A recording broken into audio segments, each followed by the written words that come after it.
Hello friends, ngasi su mayam gidamok tano video pudun laksari. Video se akhoi lugun thangba haina khangnaba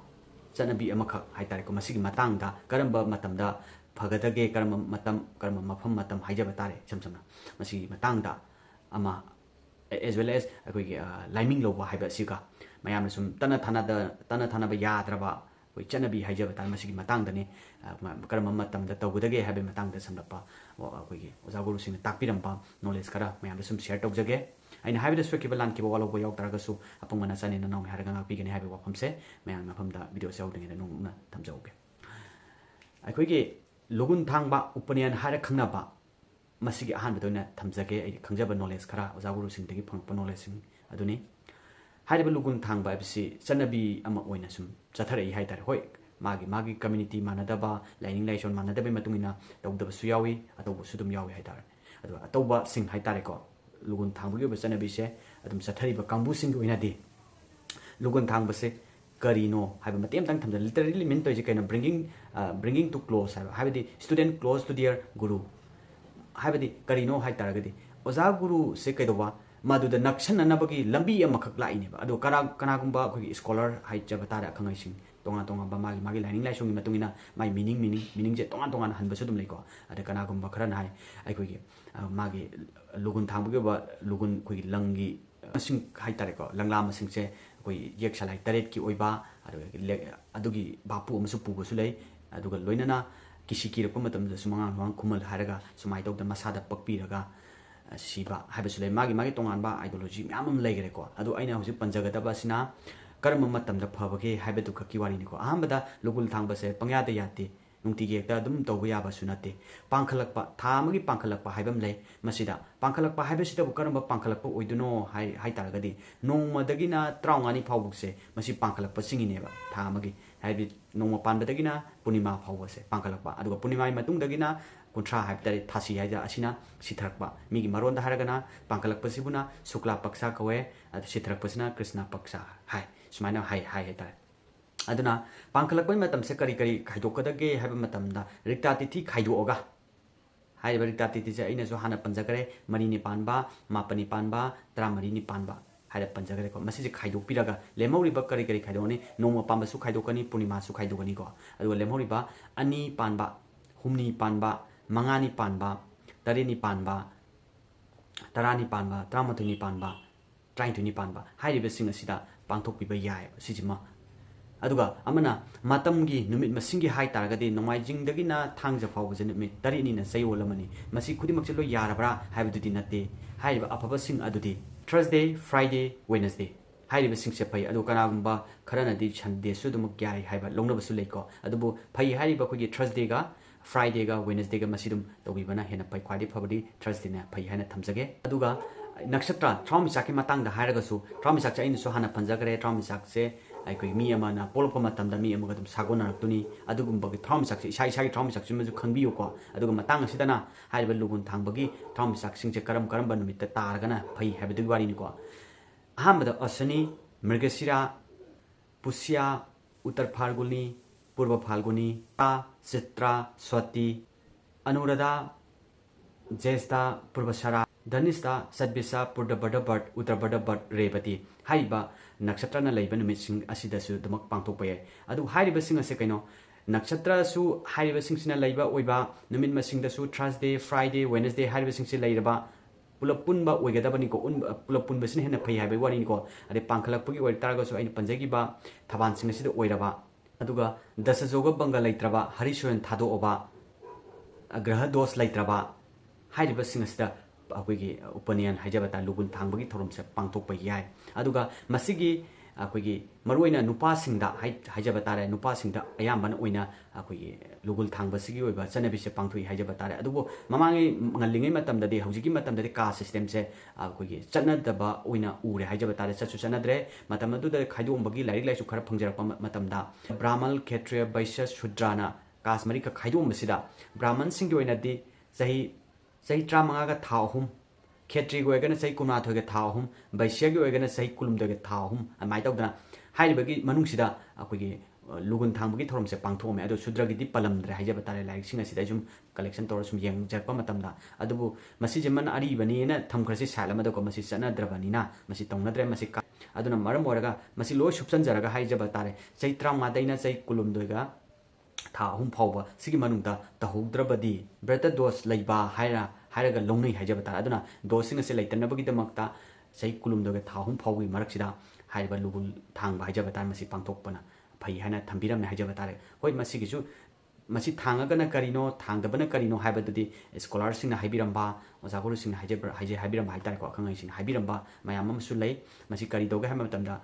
tha lugun thangdraga sudum hingduni chamane thangaga sudum hingduni chamane tawada magi oba lifestyle hingbagi oba punsigi mahau haija batare masi gumba khara khena ba haitare ko aduwa hairiba sing se maroina kuigi drama ato to pa mayam amsu lei moidi suktang thangde mapa mapu haktak suktang thangte makoi jun tonga ba lifestyle ungai ba adu harok te am phangi adudi magi boiba chanabi horokpham magi religious adugi makhaloi poliko masi hekta masi haiba chanabi sina punamak tripi punamak cover tawne haibalaite chinese lerangani natra english mel lerangani ato to myam leideno ko makan africa kambu da sumba pusalu ya sunate natra africa gi sumagi tongan ba chanabi em leranga admai tongdra makan maruina siri india gi ba content india je hinduna ayamba nambani na haja batare se ayamba magi lam dugi chanabi lei haja batare masima aduga mathang dana muk kaidowe koi liming loba gi sina kari no gender laite no gender restriction hajage nupa nupi haiba nupa khatana tongni nupi khatana tongni haiba laite masi chap man haija batare adu lyric sing khara dasu phangba lai koi gi magi sahi khaidok da bana leiko masi ngasagi koi gi lugun thang bado madugi sahi je dum manai haija batare adu masina khara ngangkhat paju thumi ngangkhatna to busu dum yawi adu magi ba fix di leibe natte koi gi manipur da akoina sum ujarakpa khangjarakpa oja sing takpirang bai matungina koi angang ong dadi angang oi ba habadi chai trama trying to trom do sumana changakpa gyan tarakpa haija ba tar masida na ayamba tawgal haija tar ko madu ta hugdragana luhungam dai da ayamba sudum tawi haitare masi akhang ai sing na tawbi ba ama haiba nupa bo isinu nupi bo isinu akoi khangai sing na tawba ama natraga mapa aduna natraga han saba anduna la ishorgi mamangda koi gi masi karino promise ama kak to honbai wari ni da ishona pam da se sini ishona pami ba sini ishona pam se chatlagana tungi punsida afaba nungai ba chakhotpa oi koi nakong ani daga side daga haidana ko mai mangi tongan ba lining lesson gi ma kha pon su leiko ai common sense ki wari ni ko sida pusan jare isina oda singna yamna lai takpiram ba khara duni me amna sum aina ningsing jaba haitare ko adu hai ba lining lobu bo orga su lugun thangba bu orga su akoi chanabi ama leira ibani na magi su kana ba khara di dum leiram gadra haina khanja ba haija batare ko tawda su dum yawnari poni me amse adu hoje aina haija gi bado akhang bana tawbiraga haitare ko ahan sabamna tawbiraga akhang bana amana tawbiraga haibada promise ama kak to honbani ishona pami se karino me adagi mine ishona yaba se mine dum yara dam neba adi mine yam yaba haicha ishona yara dam neba aduna haiba liming lowroba matung natraga lugul thangaba matung dagi oiriba adi mana chatkadaba khongpham sahidaba chinjak charadaba sahidaba thaidaba chinjak chadaba thakdaba haitare ko adi nganghaidaba wa ngangdaba thaksi kasi masak khangba ishona yadaba thabak tawruige ishona yaba thabak tawjage afaba punchi nungjangba imung manung chiko nawgondona leiba ohinbiba isha isu marang kahenba afaba mina masak khangba oiba haibna jingba ishori mamang da promise ama kak tawboi wari nida adu matung ta hojikti madudo gyan taraba miyo singdai tare kitang wakal lepam ngamaba haitare kasugumba da haiba laming lobugi oiba chanabi ama kak masima hana dei hona chana duna sulakani ko hojikti dum chanari masima lai masida age restriction laite sahi sida direct tongni haibadi laite ko sima adu ayamana de kogi aina sum uja luhum dai da su ayamana tawgalle laming lahudri lahuge ngaling ematam da su to bosu do lai adu